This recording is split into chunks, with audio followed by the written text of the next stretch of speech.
Welcome everybody to this edition of Attention Talk Video. I'm your host, ADHD and attention coach, Jeff Copper, and I'm here today to talk about procrastination. I've done a lot of videos on procrastination, but this one's a little bit different. I've been a ADHD coach for, since 2007, and over the years I've matured as a coach kind of along the way. And one of the things that I've really been focusing on is ADHD emotions and the reflexive reaction of emotions. If you go to the doctor's office and they hit your knee, it swings out. That's a reflex. And often I find people with ADHD, or really people in general, emotions tend to be a reflexive reaction. And so I'm going to relate this down to procrastination and maybe give you some insight on this.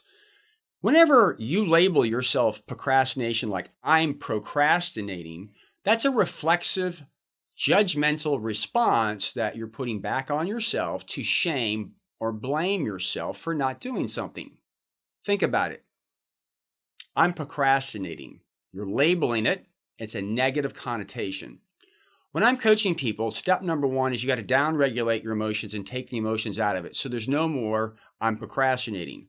What we do is we pause and we say, what is the legitimate reason that I'm procrastinating?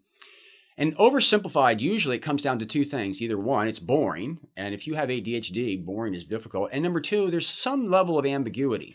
You don't know how to do it. You don't know where it is. You don't know how long it's going to take, whatever it is.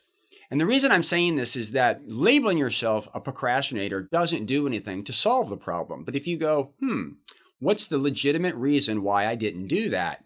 Well, I didn't do that because I'm having to drive in the opposite direction that I normally go in order to do that task, and it's inefficient. I'm waiting to do it when I'm going to that side of town.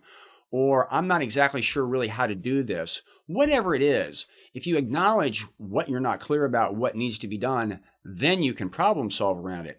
That's a winning recipe.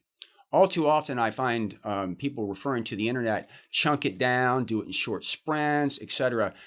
It sounds all great, but that is an emotional reflexive reaction. At the end of the day, if something is ambiguous, you can chunk it down all you want and it's still ambiguous. Or if you do move forward, the chunking it down actually gives you a moment to take a look and see what's not there.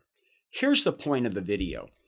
If you're labeling yourself a procrastinator or a perfectionist, I'm suggesting to you that that is an emotional response that's not helping you move forward.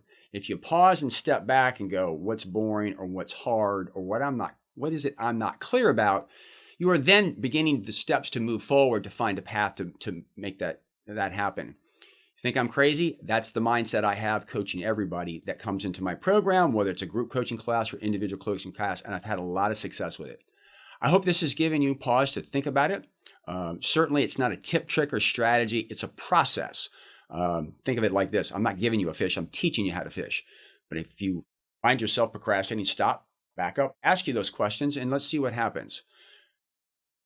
Right here's a subscribe button. Please subscribe to our channel. We have lots of tips like this and others on a weekly basis. And leave a comment. What do you think about this? Am I full of malarkey or is there something to what I'm saying? We love comments from you. We come up with new shows and actually get a lot of insights from it. So we hope you've given pause to think on this. Catch us next week for another great edition of Attention Talk Video. Take care.